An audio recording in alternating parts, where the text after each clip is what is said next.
morning. Welcome to Pittsburgh and welcome to Coffee With. We are here this morning with Bill Peduto, City Councilman. Welcome to Coffee with Bill. Thanks, Ashley. How are you doing this morning? Good. I haven't really had much coffee, so I'm kind of looking forward to this. So you have done a lot for the city, and I guess what do you think has been the biggest impact Wow. of what you have contributed?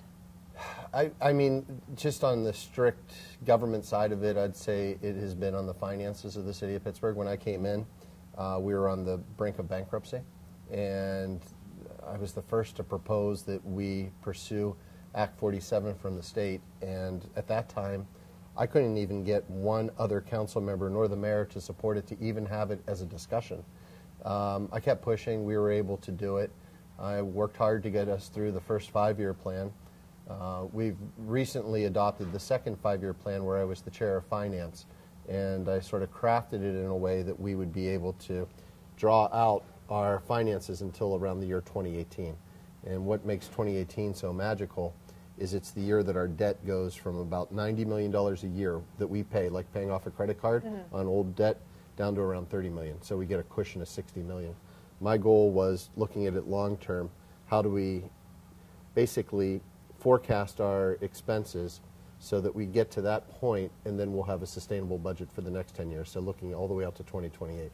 That is probably the most significant thing that I had the opportunity to do. I had my hands on that wheel of the ship during those years. Now, do you travel outside of the Pittsburgh area often to see how other cities, like if they are dealing with a debt crisis as well, how they're dealing with it, how they're improving?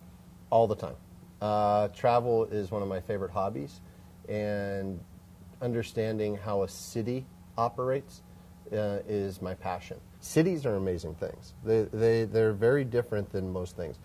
To understand what then makes a city successful is not just on the financial side, but it's how it sort of works together with people and buildings and roads and infrastructure and topography and all these other things, and they constantly are moving parts. I like the chaos. I like knowing, how our car's going to get around that traffic island. Why is that truck parked there illegally? And dealing with the day-to-day issues of that hustle and bustle of it. Why is it such a good place for someone starting a business? What I see now is people staying, and not only people staying, but people coming here, which is rather remarkable, because I thought it would take a longer time period than just the past 10 years.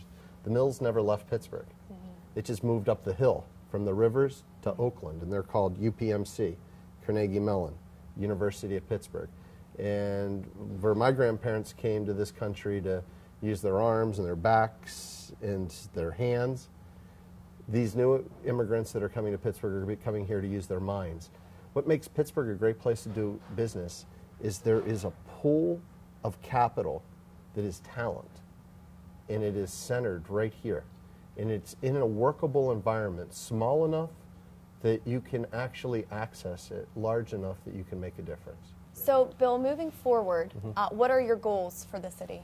I'd like to see a lot more effort being made to create community-based development, basically going neighborhood by neighborhood, talking with the people in order to create master plans of how they want to see their neighborhood expand. And then we have a lot to do in city government for city government to catch up to where Pittsburgh is. Well, thank you again for joining us, Bill. It was a pleasure. Thanks, Ashley. And thank you for joining us on Coffee With.